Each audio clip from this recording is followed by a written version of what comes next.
Hello everybody, and welcome to this month's Anime Paint Night. Alright, so for this month, the month of February, we have Ryuji and Aisaka Taiga from Toradora. Yes! It's been a long time since I've seen these two. Alright, now, in the kit, you'll have your reference sheet featuring many versions of them. Then you'll also have your watercolor kit with your paintbrush. It'll look much nicer than mine. And you should also have, make sure you get a paper towel, it's not in the kit, and make sure you have some water, because that's also not in the kit. Alright, let's get started! First thing that we're going to work on is the skin tone, as per usual. So, just gonna go for the brown, try to dab lightly, just to make sure the skin is a little bit more accurate and such, being generous with the water, and spreading it accordingly. Alright, so, talking a little bit about Ryuji and Aisaka. So, Ryu, I believe means dragon, and Aisaka Taiga is usually known as the palm top tiger. Yes, she is short, and she's got a temper and stuff. You know, she's a tiger, she's vicious. Yes, that's what she's usually known for. The two of them encounter each other, you know, and before you know it, they kind of realize that, well, they are good for each other. Ryuji calms her down, Taiga helps him stand up for himself and stuff like that, you know. They both have respective crushes on, you know, people in their lives and stuff like that, but I ain't gonna spoil nothing, you know, I'm just letting you know, Toradora is one of anime's, in my opinion, it's a very good romance anime. I highly recommend it, for sure. Now, have I seen much of the anime? No. But have I read the manga? Yes. So the designs for these two today, I actually took inspiration from not only the anime versions of them, but also the manga. In addition, for Aisaka's hair, there's a fighting game that she appeared in called Dengenki Bunko Fighting Climax, and I looked at the character art for her, like the sprite work that's like in-game, and I was just like, oh, that's a great way of doing her hair, because she's got a lot of hair, and I struggle drawing the hair a little bit, so that's kind of what I did. Now, at this point, you should know, you don't have to follow me in regards to, like, you know, doing the color and all that jazz. You can make it all whatever you want, but, you know, if you want to do the accurate way or something, you follow along with me. Alright, let's continue. Continuing on. Oh, also, I said the accurate way, that last segment. Man, that's cute. This will be a perfect example as to why. This suit right over here that he's wearing, his school uniform, in some of the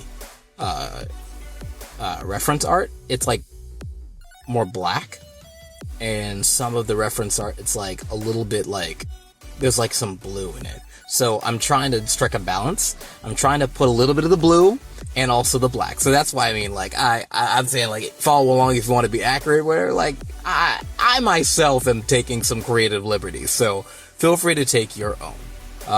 But yeah, so the art style difference between the anime and the manga, I think, is very interesting. Like, for example, if you look at the anime artwork for Ryuji, the one where it's like very radiant blue hair, and stuff like that, he doesn't have a lot of like separation in his like hair and stuff like that, you know. It's like very much like boop, and that's for the sake of animation. It makes it easier to do that, right?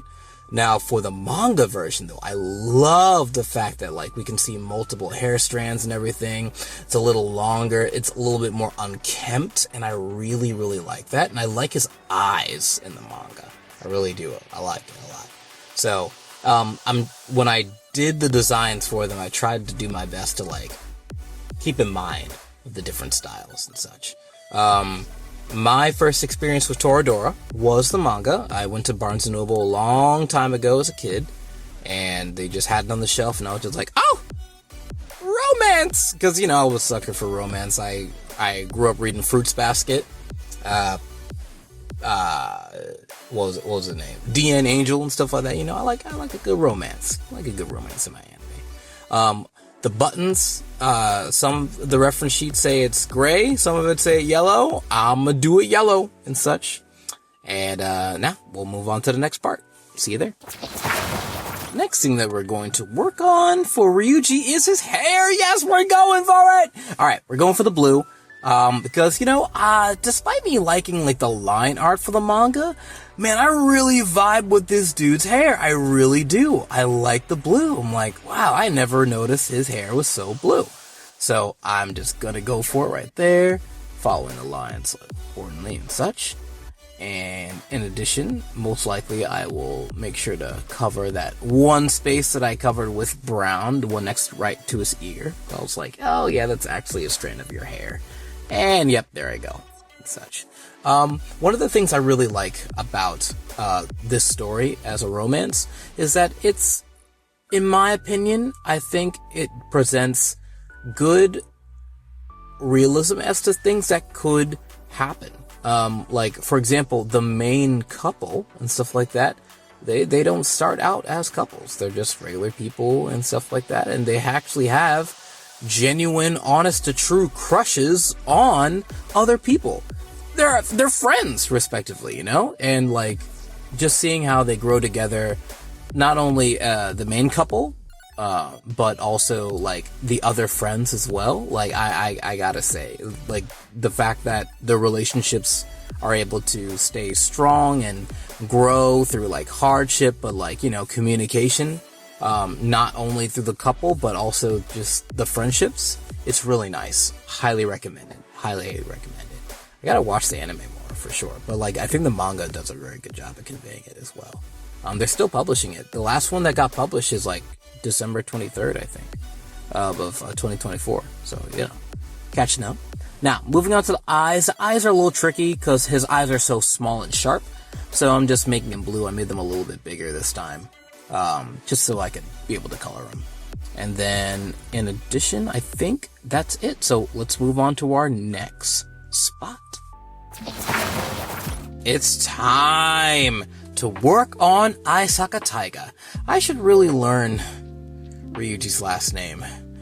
Probably. Anyway, so yes, Taiga, man, when I first encountered this young lady in the manga and just like in Toradora as a general, I was just like, I vibe with her energy. She is spunky.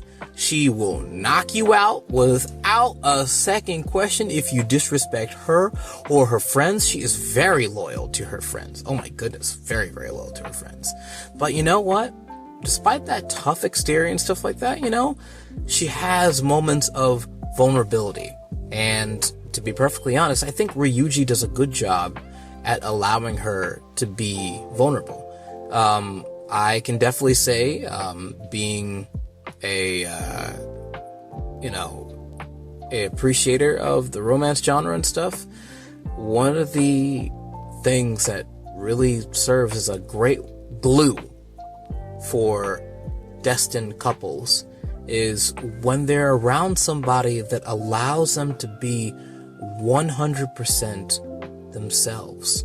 That means not only the happy times, but the times that are like sad or like hard, difficult and stuff like that. Taiga, she doesn't have an easy life, despite people like, you know, saying a lot of bad stuff about her. You know, like people talk bad about her and she doesn't let it get to her, but you know, you hear enough of that, it can bog you down. It can bog you down. But Ryuji serves as a fantastic buffer from those terrible voices and everything, and it's wonderful. It is a wonderful thing to see them interact with each other, genuinely. So yeah, Taiga is definitely fierce on her own right, though. I like her color scheme. I do like the fact that I know that the school uniform for the girls in the anime is already red and stuff like that, but that's a great choice because the red is such a good color for Aisaka. Very, very good color. It captures that energy, it captures that fire within her belly. It's very good. So the suit jacket's gold.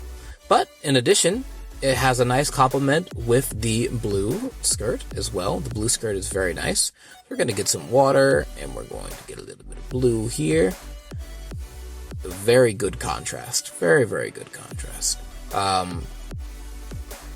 In the fighting game, listen, they translated her personality through her actions and her moves. Like, she just like throws random stuff from time to time that you saw in like the anime and or read in the manga, and it's just like, how'd they animate that? That was so awesome. Like, they do a very good job in conveying like cool stuff. She's so short, huh? He's like short, but that's perfect. Like, despite her being short, she is like mighty, like small but mighty, right? Don't judge a book by its cover. Most certainly. Then we gotta get the buttons. The buttons are gonna be yellow. Yes, indeed. No question about it. And now let's move on to our next portion. You know what time it is. It's time for the hair. And she's got a lot of hair. Oh my goodness. That is one of her most defining features. In addition, her hair is like, when you look at it, it's just like, is it brown, or is she a redhead, or is it like a blonde? Like, it's not blonde for sure, but like it's like a dirty blonde maybe and stuff. It's very interesting. So I tried doing the orange because I didn't want to opt for the brown. I think the brown would have like not been it. So I decided the orange. I'm like, yeah. I think that's the vibe that they usually go for it. Then I combine it with the yellow, and I was just like, wait a minute. That's it. It's the fire. So if we combine the orange and the yellow as we do the hair, it blends in and it creates this fiery inferno of hair that really captures like the fire that resides in this young lady. It captures it very, very well. And I think that's the vibe. I would imagine that's the vibe of what the artists were thinking about for this character. Like, it's fantastic. It animates well, not only in the anime, but also in video games. It translates very well in the manga, but God bless the manga artist, because that is a lot of hair. If you notice, right? You have the upper part of her hair, and you have like separate strands and stuff like that, almost kind of looks like feathers. And I tried to do that for the rest of it, and it just wouldn't look right. So I had to opt for the design that the fighting game used, where once it gets to the lower part of her hair, like down like to the base of it, that's when it just kind of like all combines together in this like billowing mane of hair and stuff like that. And it makes it easier to draw. I added a little bit of some lines to like, make sure it conveys that the hair is like flowing in a certain way. But yeah, that's the decision that I decided to make. For the eyes, I just use the same color as her hair. I'm pretty sure that's what the manga and the anime do as well. It just makes it easy. Let's move on to our last section. Well, being transparent, we're pretty much done with the picture, but there's still some things I want to do, like the blushes and stuff. Blushes are so very important. I really like them. Really like them a lot. Isaka and Ryuji, they came into my life around the time when I was graduating high school. And my girlfriend, now wife, we had to do long distance for a while. And reading about Ryuji and Isaka and conquering all the different things that life throws at them really helped me keep the faith in my own relationship, I really like them. I see a lot of myself and I see a lot of my wife in the two of them, It's really cool. So, thank you so much for joining us for Anime Paint Night again for February. I know some of y'all don't like Valentine's Day, but happy Valentine's Day or happy whatever, celebrate it the way you want or not. But see you next month. Bye now.